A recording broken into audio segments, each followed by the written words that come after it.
হঠাৎ করে এই যে একটা ইউটিউবের একটা ক্যাপশন নজরে পড়লো।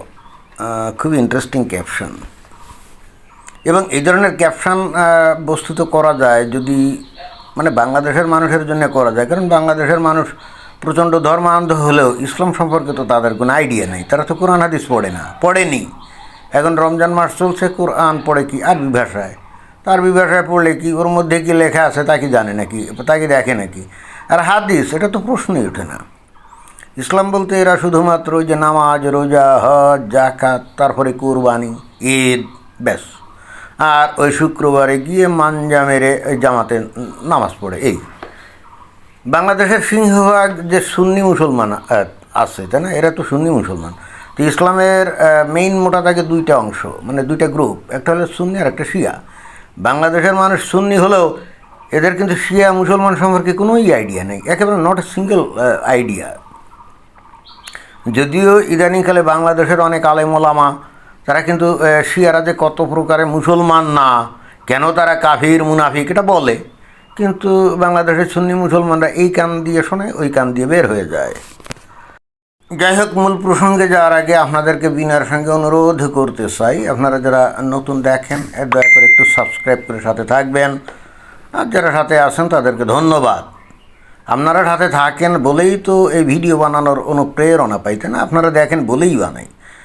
আর একটু সাবস্ক্রাইব করে দিলে নিয়মিত ভিডিওগুলো আপনাদের মানে মোবাইল ফোনের একেবারে ইন্টারফেসে গিয়ে হাজির হয়, তখন দেখেন। তো এইবার আমরা আসল প্রসঙ্গে আসি। তো কী সেই ক্যাপশন পেলাম, ক্যাপশন মানে কি শিরোনাম পেলাম, হেডলাইন। এখানে বলছে ইরানের পক্ষে যুদ্ধে যেতে চান জামাত কর্মীরা। চিন্তা করে দেখছেন, এই জামাত এরা বাংলাদেশে ইসলামী শাসন কায়েম করতেছে, রাইট? তো এই জামাত এরা কি সুন্নি মুসলমান না? এরা বাংলাদেশে বস্তুত ওই আফগানিস্তানে যে তালেবানরা যে ধরনের শাসন কায়েম করছে, অথবা মনে করেন যে সিরিয়া ইরাকে ওই আইএস যে ধরনের শাসন চালু করছিল 12-13 বছর আগে, ঠিক ওই হুবহু একই জিনিসই কিন্তু বাংলাদেশে তারা কায়েম করতে চায়। এখন এরা তো সুন্নি ইসলাম মতাবলম্বী। এখন এরা যে শিয়াদের পক্ষে যুদ্ধে যেতে চায়, মানে ইরানের পক্ষে যুদ্ধে যাওয়া মানে শিয়াদের পক্ষে যুদ্ধে যাওয়া, কারণ আমরা তো জানি 99% ওই যে ইরানের বাসিন্দা ওরা হলো শিয়া। তো এখন কথা হচ্ছে যে সুন্নিরা কি শিয়াদেরকে মুসলমান বলে মনে করে নাকি? দেখেন, বড় পণ্ডিত হওয়ার দরকার নেই, জাস্ট 2-3টা পয়েন্ট বললেই হয়। একজন মানুষ শুধুমাত্র যদি লা ইলাহা ইল্লাল্লাহ মুহাম্মাদুর রাসূলুল্লাহ বলে, অর্থাৎ আল্লাহ ছাড়া আর কোনো উপাস্য নাই আর মুহাম্মদ তার রসুল, ভাই এইটুক বললেই একজন মুসলমান হয় না। একই সঙ্গে ইসলামের আরও যেমন এই জায়গায় আসে সুন্নি আর শিয়া। এখন সুন্নিরা বলে যে তাদের যে মতাদর্শ ওইটাই একমাত্র খাঁটি ইসলাম, আবার সুন্নিরা মনে করে তাদের যে মতাদর্শ এটাই একমাত্র খাঁটি ইসলাম। এবং সেই কারণে সুন্নিদের কাছে শিয়ারা হলো কাফের, আর শিয়াদের কাছে সুন্নিরা হলো কাফের। কেন? এটা কেন? কারণ হচ্ছে যে দেখেন, শিয়ারা মনে করে যে নবী মারা যাওয়ার পর যে 4জন খলিফা হয়েছিল, আবু বকর, ওমর, ওসমান এবং আলী, শিয়ারা দৃঢ়ভাবে বিশ্বাস করে, এবং এটা তাদের আকীদা, যে একমাত্র আলী ছাড়া বাকি আর কেউ খলিফা ছিল না, অর্থাৎ আবু বকর, ওমর, ওসমান এরা কেউই খলিফা ছিল না। এরা জোর জবরদস্তি করে ক্ষমতা দখল করছিল। এরা ছিল ক্ষমতা লিপ্সু, এরা কোনোভাবেই ইসলামের মূল আদর্শের সৈনিক ছিল না। এবং সেই যেহেতু শুধুই মাত্র ক্ষমতা লিপ্সু ছিল, এই জন্য এই 3জন খলিফাকে এরা খলিফা হিসেবে তো মানেই না, এবং মুসলমান হিসেবেও মানে না। কেউ কেউ বলে মুনাফিক, কেউ কেউ বলে কাফের। আচ্ছা বলেন তো, এই যে সুন্নি ইসলাম মতাবলম্বী যে বাংলাদেশের এই শ্রোতাবৃন্দ যারা আমার ভিডিও দেখছেন, আপনারা ওই যদি কেউ বলে, মানে আপনি যদি শোনেন, যদি কেউ বলে কোনো মুসলমান নিজেকে পরিচয় দিচ্ছে সে মুসলমান, আর যদি বলে যে এই হজরত ওমর মুনাফিক, তারপরে হজরত আবু বকর বা হজরত ওসমান মুনাফিক, তো আপনি কি মনে করবেন যে সে মুসলমান? অবশ্যই না। শিয়ারা তো সেটাই বলে। খালি এটাই একমাত্র কারণ নাকি? জি না, এটাই একমাত্র কারণ না। সবচেয়ে ভয়ঙ্কর যে অভিযোগ বা যে বিশ্বাস এই শিয়ারা করে, সেটা শোনার সাথে সাথে তো সুন্নি মুসলমানদের মাথায় রক্ত উঠে যাবে, সাথে সাথে চাপাতি নিয়ে হয়তো ঝাঁপিয়ে পড়বে। সেটাই হজরত মুহাম্মদের সবচাইতে প্রিয়তম স্ত্রীকে ছিল আয়েশা, তাই না? 51 বছর বয়স যখন নবীর ছিল, তখন 6 বছর বয়সের এই যে শিশু আয়েশাকে নবী বিয়ে করেছিলেন, আবু বকরের কন্যা, রাইট? এটা তো সবাই জানে, এমন তো না যেটা কেউ জানে না। সই বুখারী, সই মুসলিম, ইবনে মাজা, আবু দাউদ, তিরমিজি, মালিক মুয়াত্তা, নাসাই, যাবতীয় সই হাদিস কিতাবে এই বিষয়গুলো লেখা আছে। এখন কোনো একটা ঘটনার প্রেক্ষিতে একবার এই আয়েশা ওই কোনো একটা অভিযান থেকে ফেরার পর তো নবী আগে চলে গেছিলেন, আয়েশার একটা গয়না হারিয়ে গেছিলো, সেটা খুঁজতে গিয়ে তার দেরি হয় এবং অনেক পিছনে পড়ে গেছিলেন এবং সেখানে রাত কাটায়। এবং তার সাথে ওই পাশাপাশি বা মানে তাকে প্রহরা দেওয়ার উদ্দেশ্য নিয়ে হোক আর যাই হোক, একজন সাহাবী কিন্তু তার নিরাপত্তার জন্য সেখানে রাত কাটায়। এখন এই ঘটনার দৃষ্টে শিয়ারা এই আয়েশাকে বলে আয়েশা নাকি ব্যভিচারিণী। হ্যাঁ, শিয়ারা বলে এইটা। শিয়ারা এই ধরনের অভিযোগ আয়েশার বিরুদ্ধে করে। তো ইসলামের ব্যভিচারিণীর শাস্তি কি পাথর ছুঁড়ে হত্যা না? এখন এই যে সুন্নি মুসলমান ভাইরা বলেন তো, আপনাদের প্রাণপ্রিয় নবীর এক কনিষ্ঠতম এবং প্রিয়তম স্ত্রী আয়েশাকে যারা ব্যভিচারিণী বলে, তারা কি ভাই আর মুসলমান থাকে না? এবং নট অনলি দ্যাট, বাংলাদেশে যে সালাফিপন্থী যে হুজুর আছে তারা কিন্তু বলে, কি বলে? তারা বলে যে এই শিয়ারা স্বপ্নে বিভোর আছে, একদিন তারা এই মক্কা মদিনা দখল করবে এবং দখল করার পর যেখানে নাকি আয়েশার কবর আছে সেখানে নাকি তারা পাথর ছুটবে, অর্থাৎ ব্যভিচারের শাস্তি নাকি তারা দিবে। এটাই নাকি এই শিয়ারা মনে মনে পোষণ করে। সালাফিপন্থী হুজুরা কিন্তু এগুলো বলে।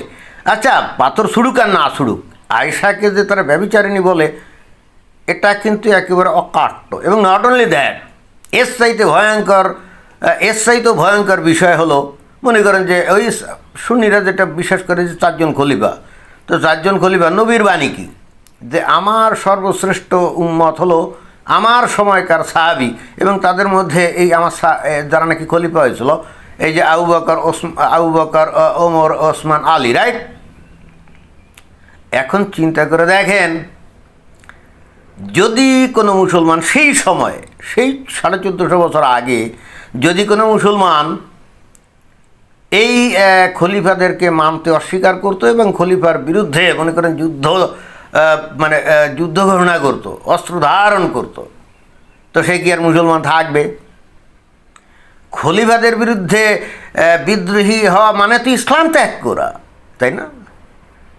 খলিফাদের বিরুদ্ধে বিদ্রোহ করা হলো ইসলাম ত্যাগ করে, কারণ খলিফারাই একমাত্র ইসলামের পরিপূর্ণ যে বিধিবিধান তারা তাদের ইসলামী রাজ্যে কায়েম করেছিল নবী মারা যাওয়ার পরে। এখন দেখেন যে এই নবীর যে প্রিয়তমা স্ত্রী আয়েশা, উনি কিন্তু হজরত আলী তার বিরুদ্ধে, হজরত আলীকে ক্ষমতাচ্যুত করার জন্য উনি কিন্তু তার বিরুদ্ধে যুদ্ধ ঘোষণা করেছিলেন।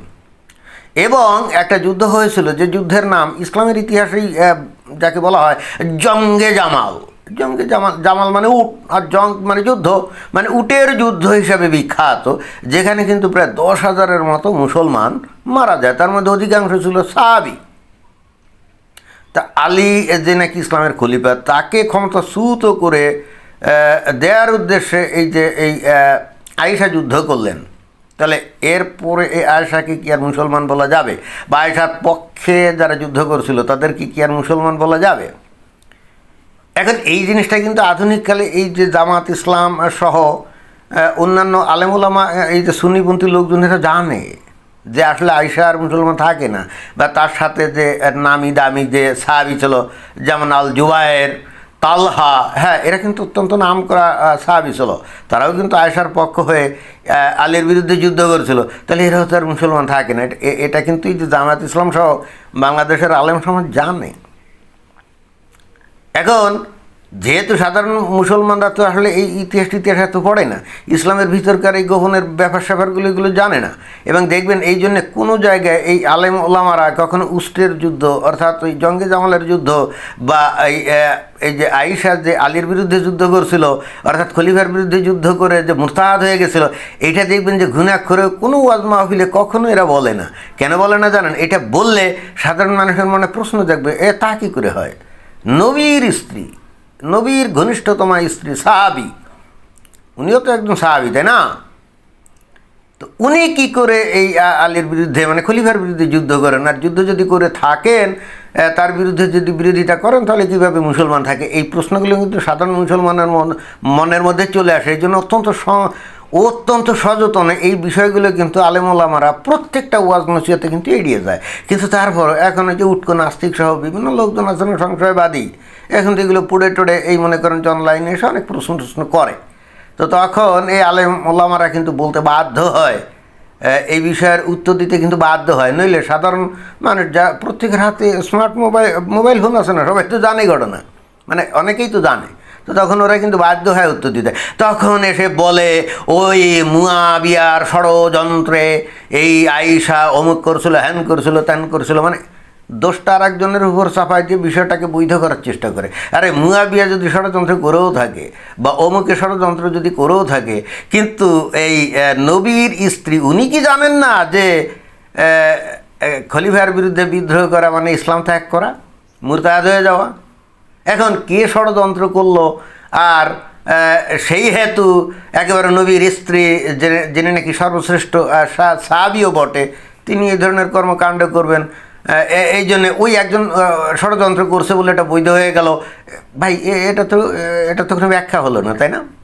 আর এই সাহাবীরা এমন মানে তা বলা হয় যে তারাই সর্বশ্রেষ্ঠ সাহাবী এবং তারাই সর্বশ্রেষ্ঠ মুসলমান। তো তারা যদি ক্ষমতার জন্য ষড়যন্ত্রে লিপ্ত হয়ে যদি নিজেরা মারামারি করে, তাহলে তারা কিসের ভিত্তিতে শ্রেষ্ঠ মানুষ?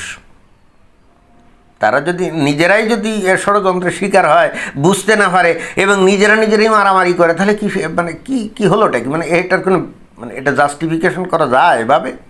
আমি জানি না আসলে করা যায় কি না। তো যাই হোক, আমার কথা হচ্ছে এখন এই জন্যে এই শিয়ারা কিন্তু এই আয়েশাকে মনে করে যে উনি মানে বিপথগামী একজন নারী, এটাই মনে করে। তো এখন সুন্নি মুসলমানরা যদি শোনে যে কেউ একজন আয়েশাকে ব্যভিচারিণী বলছে বা বিপথগামী বলছে, তো সে সুন্নি মুসলমানরা কি ক্ষিপ্ত হয়ে যাবে না? সাফাতি নিয়ে তার উপর ঝাঁপিয়ে পড়বে না? তো শিয়ারা তো এটাই বিশ্বাস করে, রাইট? তো তাহলে এই সুন্নিদের মত অনুযায়ী শিয়ারা মুসলমান হয় কী করে বলেন? শিয়ারা কীভাবে মুসলমান হয় এটা মানে এটা তো আমার মাথায় ঢোকে না। এখন ইরানের, এরা তো শিয়া, এখন ইরানের এই যে সর্বোচ্চ নেতা আয়াতুল্লাহ আলী খামেনি, তার চেহারা সুরত যতই আপনার ওই মারেফতি হোক আর যতই একেবারে নবী রসুলের মতো দেখতে হোক, সুন্দর দাড়ি, মাথায় মনে করেন যে ফাগড়ি, সো হোয়াট, তারপরেও তো সে শিয়া, তারপরেও তো সে এতক্ষণ যা বললাম সেটাই তো সে বিশ্বাস করে। তাহলে সে কীভাবে মুসলমান হয়? এখন এই ইহুদি নাসারা মানে এই আমেরিকা, এরা এসে একে মেরে দিয়েছে বলে এখন বাংলাদেশের জামাত ইসলামের লোকজন যদি বলে যে তারা এখন এই শিয়াদের পক্ষ হয়ে যুদ্ধে যাবে, তাহলে এই জামাত ইসলামের লোকজন কি আর মুসলমান থাকবে বলেন? এরা যদি ইহুদি ওই মুনাফিক বা কাফেরদের পক্ষ হয়ে যুদ্ধ করতে যায়, তাহলে এরা কি আর মুসলমান থাকবে? কিন্তু কথা হচ্ছে যে এই কথা বলার পরও বাংলাদেশের লোকজন কোনো প্রশ্ন কেন তুলছে না? কারণ তারা তো ইসলামের ভিতরের এই বিষয়গুলো জানে না। সাধারণ মানুষ তো মনে করতেছে ইহুদিরা ইসলামের শত্রু, তে সে এসে ইরানের ওপরে আক্রমণ করে আয়াতুল্লাহ আলী খামেনিকে হত্যা করছে, এটা মুসলমানদেরকে হত্যা করছে। অর্থাৎ এই মোমেন্টে বাংলাদেশের সুন্নিরা মনে করছে এই শিয়ারা বোধহয় মুসলমান। এবার বুঝছেন ঘটনাটা? মানে যেহেতু তাদের এ বিষয়ে তাদের জ্ঞান কম, আদৌ নাই, সেই হেতু হঠাৎ করে আয়াতুল্লাহ আলী খামেনি তাদের কাছে একটা কঠিন বিশাল মুসলমান হয়ে গেছে। তো এইগুলো তো আসে কোথা থেকে? অজ্ঞতার মধ্যে দিয়ে না। জামাত ইসলাম এইগুলো খুব ভালো করে জানে এবং এই জন্য জামাত ইসলাম বাংলাদেশের মানুষদের এই অজ্ঞতাটাকে খুব সুন্দর করে ব্যবহার করতে পারে। তো যাই হোক, এখন জামাত যদি ইরানে যুদ্ধে যেতে চায়, যাক, অসুবিধা কী? আমার মনে হয় সরকারের উচিত এগুলাকে যারা যারা যেতে চায় তাদের ধরে বেঁধে চালান করে দেয়, যে যা অন্তত যুদ্ধক্ষেত্রে গিয়ে ইহুদি নাসারা কাফেরদের বিরুদ্ধে যুদ্ধ করে হয়তো শহীদ হয়ে বেহেশতে গিয়ে 72 হুর পাইলে পাইতেও পারে। তবে আমার ধারণা সেটা পাবে না, কারণ আমি হ্যাঁ, ইসরায়েল আর আমেরিকা তারা ইহুদি নাসারা ঠিক আছে, ভালো কথা, কিন্তু আপনি তাদের এগেনস্টে যুদ্ধ করবেন কার পক্ষ হয়ে? আপনিও তো সেই একজন মুনাফিক কাফেরের পক্ষ হয়ে যুদ্ধ করবেন, তাই না? তাহলে এটা তো জিহাদ হতে পারে না। এখানে মারা গেলে তো শহীদ হওয়ার কোনো সম্ভাবনা নাই, একেবারেই নাই। আমি একেবারে গ্যারান্টি দিয়ে বলতে পারি। And that's why if somebody dies there while fighting with Israel and USA, he has no any opportunity to be a martyr, and that's why he has no any chance to go into the paradise where 72 virgins are waiting for him to have intercourse, sexual intercourse for never ending time. No, I don't think so. ধন্যবাদ।